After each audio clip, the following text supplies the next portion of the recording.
Selamat malam, Assalamualaikum sahabat cahaya kehidupan semuanya. Kembali di menjelang tengah malam ini, saya membuat sebuah audio catatan harian yang berisi inspirasi, berisi pengalaman dari aktivitas yang saya kerjakan dalam seharian tadi sampai malam ini. Jam di handphone saya menunjukkan 23 lewat 24 menit menjelang tengah malam. Suasananya ada gerimis-gerimis. Jadi karena di bagian belakang rumah saya itu di atasnya tembus ke atas gitu ya. Ada kaca yang nembus ke atas sehingga kalau hujan terdengar suara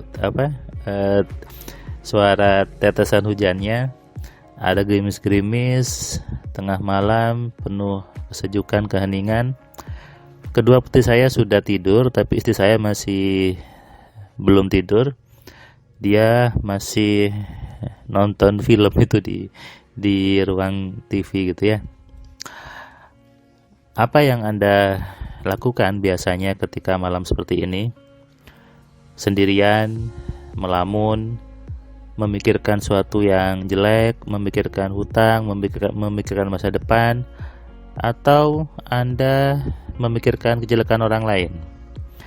Jangan-jangan dia yang buat saya sakit, jangan-jangan dia yang buat saya bangkrut, dia jahat sama saya, dia mutusin kerjasama dengan saya, dia mutusin kontrak dengan saya. Banyak orang terkadang sibuk mencari kesalahan orang lain, sibuk melihat sisi jelek dari orang lain.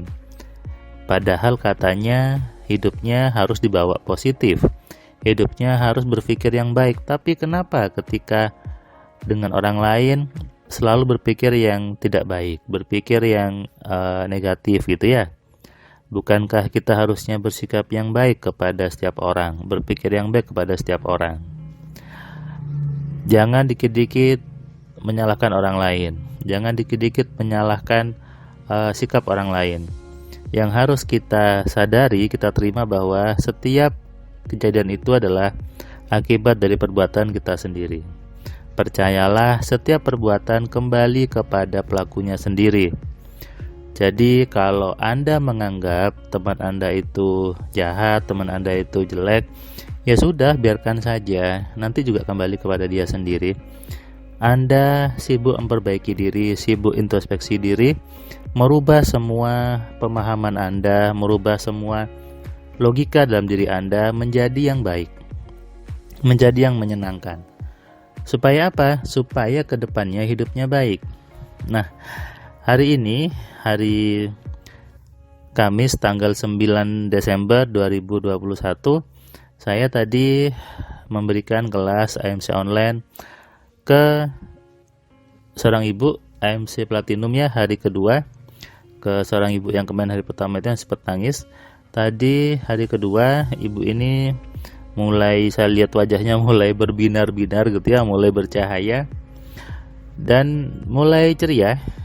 Artinya mungkin bebannya sudah mulai berkurang, kesadarannya mulai muncul, kemudian bagaimana dia mulai punya banyak ide, mulai punya muncul kreativitas untuk menjalani hidup dengan baik, untuk membuat apapun yang dia inginkan menjadi mudah terjadinya. Tadi sebelum saya ngasih kelas platinum hari kedua itu, saya pagi harinya itu saya ke kantor dulu untuk ngecek beberapa proyek yang harus saya kerjakan. Tadi jam 7:30 saya sudah berangkat ke kantor, kemudian saya ngecek email, ketemu bapak staff, lalu jam 10 saya mulai kelas platinumnya.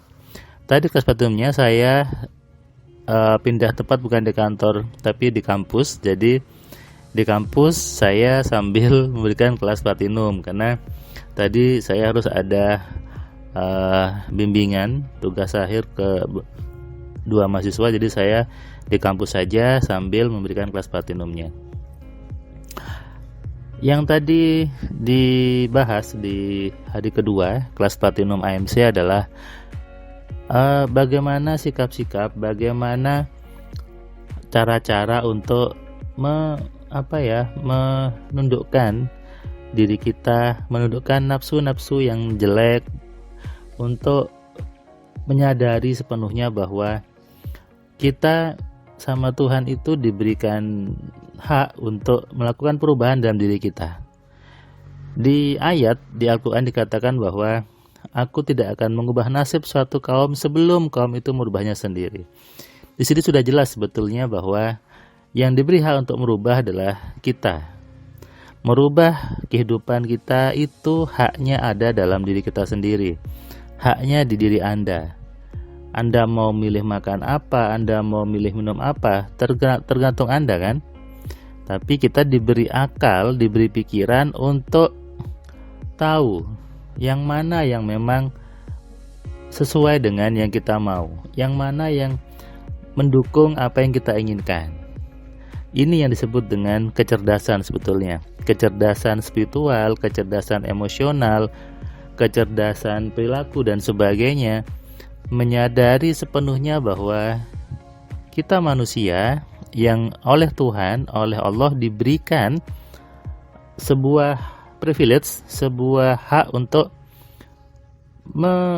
mengatur gitu ya, mengatur hidup, mengatur alam. Coba deh, Anda kan diberi hak untuk mengatur tumbuhan. Anda boleh memindahkan tumbuhan kan? Anda boleh nginjek tumbuhan itu. Anda boleh merawatnya. Apakah tumbuhannya hidup sendiri? Tidak. Anda boleh merawatnya, dibiarkan di tanah hidup sendiri. Anda boleh mencabutnya. Marah tumbuhannya? Nggak marah tumbuhannya. Karena memang semua di semesta ini sudah disiapkan oleh Tuhan untuk kita. Tapi itu semua disadari oleh mereka yang mau berpikir. Ada ayatnya, dia mengatakan bahwa sudah aku tundukkan bumi, gunung, laut, dan seisinya untukmu, untuk manusia. Tapi semua itu hanya bisa disadari oleh mereka manusia yang mau berpikir. Berpikir artinya menggunakan pikirannya, menyadari bahwa punya pikiran, kita sebagai pengelola pikirannya, kita sebagai pengatur pikirannya, sehingga perlu tahu nih bagaimana pikirannya bekerja, bagaimana kita sebagai pengatur, sebagai pengelola itu harus gimana. Sama dengan kita punya handphone, kita harus tahu handphonenya itu sehebat apa. Kita harus tahu fungsi di handphonenya apa aja. Dan kita juga harus tahu sebagai pengguna handphone harus ngapain. Ini sebetulnya yang saya coba ramu di kelas Platinum. Bagaimana kitanya menggunakan tubuh kita, menggunakan fitur yang sudah Tuhan berikan sebagai sarana untuk menjalani hidup. Kalau kita memahami ini, kita hanya bisa bersyukur kepada Tuhan, kepada Allahnya. Kenapa? Karena Tuhan Allah sudah memberikan sarana itu kepada kita. Sangat baik sekali Allahnya, maha baik sekali. Makanya saya selalu mengatakan Allah itu maha baik, Tuhan itu maha baik. Kalau ada yang mengatakan Tuhan suka ngasih kejelekan, saya rasa belum kenal sama Tuhannya. Karena sesungguhnya Tuhan itu maha baik, Allah itu maha baik. Apalagi kalau kita betul-betul memahami diri kita, pikiran kita, semuanya sudah luar biasa yang Tuhan berikan, dipasrahkan kepada diri kita. Ibu tadi sore gitu ya, dia mulai cerita bahwa ternyata Tuhan itu baik dan saya punya hak untuk ngatur semuanya. Dulu saya kemana aja selama hidup ini, saya seperti tidak tahu make tubuh saya, nggak tahu make tangan saya. Saya baru tahu kali ini, sudah hampir umur 50-an baru sadar saya, Mas Firman, baru bangun, baru jadi manusia. Kemana aja selama ini? Nah, banyak orang seperti itu faktanya. Hidup tapi tidak urip. Hidup tapi tidak hidup dengan sesungguhnya. Sadari ini, resapi dan renungkan. Selamat malam, selamat istirahat, salam sehat, salam kaya, salam cerdas. Dari saya Firman Pratama. Assalamualaikum.